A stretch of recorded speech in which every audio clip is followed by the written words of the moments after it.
Bueno, buenas tardes. Hoy estoy en una tarde de mucho sol, en un abril muy lindo que nos está acompañando con un poco de esperanza para superar todo este tiempo que nos resulta a todos tan difícil de sostener. Esta manera de estar en casa, de estar sin poder salir, sin poder estar con los amigos.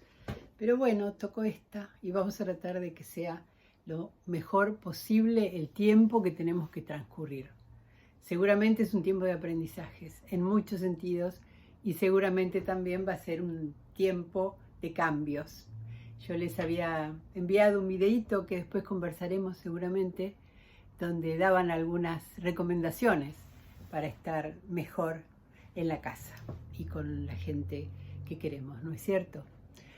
Pero bueno, los vínculos son difíciles y además son una construcción, y esta oportunidad que tenemos también sería una manera de mejorarlos, de profundizarlos, de conversar, en fin, todo esto que nos recomiendan los especialistas que debemos hacer en este momento y que va mucho más que arreglar la casa o tener los placares en orden.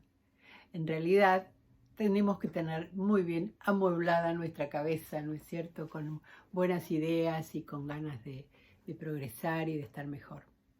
Bueno, quería decirles que me encanta recibir todas las preguntas que ustedes me hacen a través de los caminos que tenemos para encontrarnos y que no tienen que pedirme disculpas, es decir, no es una molestia que ustedes me escriban, al contrario.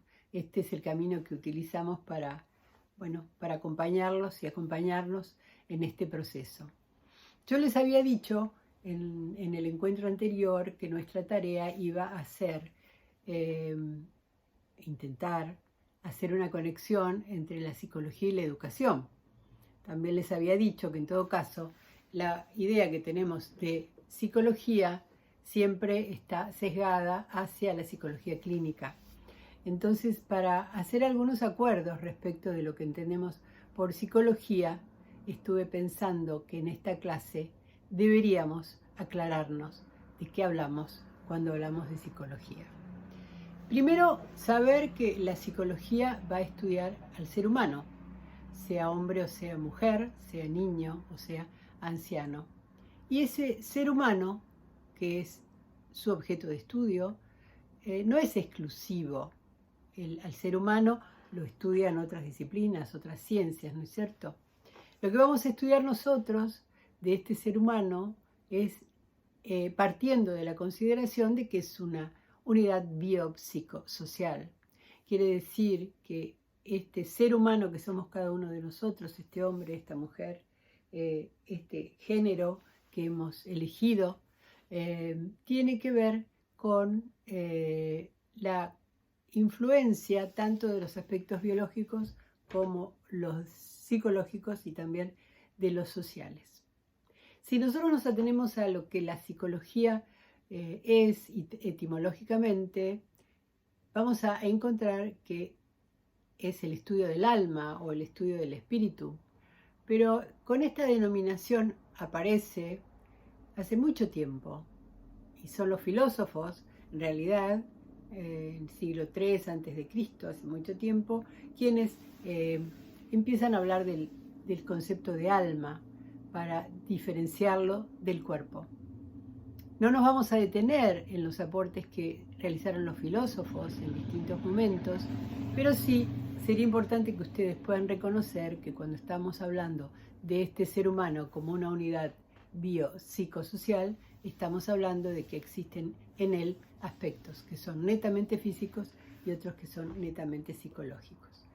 Todos están con relación a lo social, al ámbito donde esto se desenvuelve.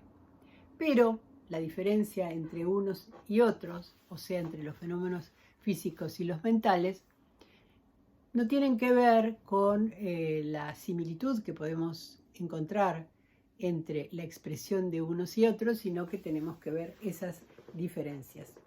Nosotros podemos tener un golpe en alguna parte del cuerpo y ese golpe nos puede provocar un dolor, ¿no es cierto? Y no es lo mismo el golpe que el dolor. hay una diferencia grande. El dolor lo sentimos seguramente porque hay aspectos fisiológicos que nos dan cuenta de ese dolor y podemos ubicarlo en una determinada parte de nuestro cuerpo. A diferencia de los fenómenos psicológicos que no los podemos ubicar en una parte determinada del cuerpo porque no podemos encontrar, abriendo el cerebro, por ejemplo, haciendo un estudio de él, no podemos encontrar en ninguna parte nuestro cuarto de la niñez. Si ustedes se ponen un segundito a pensar en este momento cómo era la habitación donde ustedes dormían en la niñez, seguramente recordarán ese espacio, ¿no es cierto? Les dejo un ratito para que lo piensen, seguramente si dormían solos o dormían acompañados, en qué lugar de la casa estaba ese cuarto, si estaba lejos del cuarto de los papás, si estaba en una ubicación tranquila o era ruidosa, y qué cosas tenían también dentro de ese cuarto, de esa habitación, seguramente sus juegos.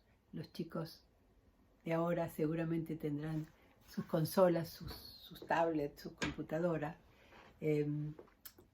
Ese momento de pensamiento que yo les he generado seguramente también tuvo un acompañamiento afectivo. Nos gusta recordar la niñez y nos gusta recordar aspectos de la niñez, a veces los lindos y muchas veces también los que no son tan lindos. Nosotros en psicología decimos que la niñez se resignifica. Una mirada adulta me hace volver hacia atrás y verme cuando era niño, pero no como yo sentía la vida cuando era niño, sino como la puedo ver ahora que soy grande y con experiencia, entender tal vez un poquito más aquellas cosas que en ese momento nos resultaban muy incomprensibles. Seguramente más adelante vamos a volver sobre este tema, pero yo lo que quería que ustedes pudieran reconocer en esta primera diferenciación que estoy haciendo sobre lo físico y lo psíquico es entender, en todo caso, que lo mental, lo psíquico, lo mental, no tiene una ubicación física, porque, como les decía, si hacemos una operación del cerebro, no vamos a encontrar ningún lugar físico donde aparezca ese recuerdo del cuarto de la niñez. Pero, ¿qué es entonces esto que denominamos lo psicológico o lo mental? Al principio dijimos que había una unidad entre lo físico, lo psicológico y lo mental, y obviamente con lo social también. Cuando hablo de psicológico también hablo de lo mental, ¿no es cierto? No vamos a guardar la denominación inicial etimológica de hablar de lo psicológico como si fuera el alma. Vamos a ver de qué manera vamos a nombrar el aspecto psicológico cuando hacemos referencia a él. Y les decía entonces que ese aspecto mental tiene una caracterización particular y que es, por un lado, subjetiva y que tampoco tiene ese espacio físico que nosotros podemos sí encontrar cuando hablamos de un dolor físico, con un dolor en el cuerpo. Lo mental entonces no tiene una ubicación, pero sí tiene una duración. No tiene un determinado tamaño espacial, pero sí tiene una resonancia personal, ya sean en los aspectos que podemos denominar. Cuando me acerco al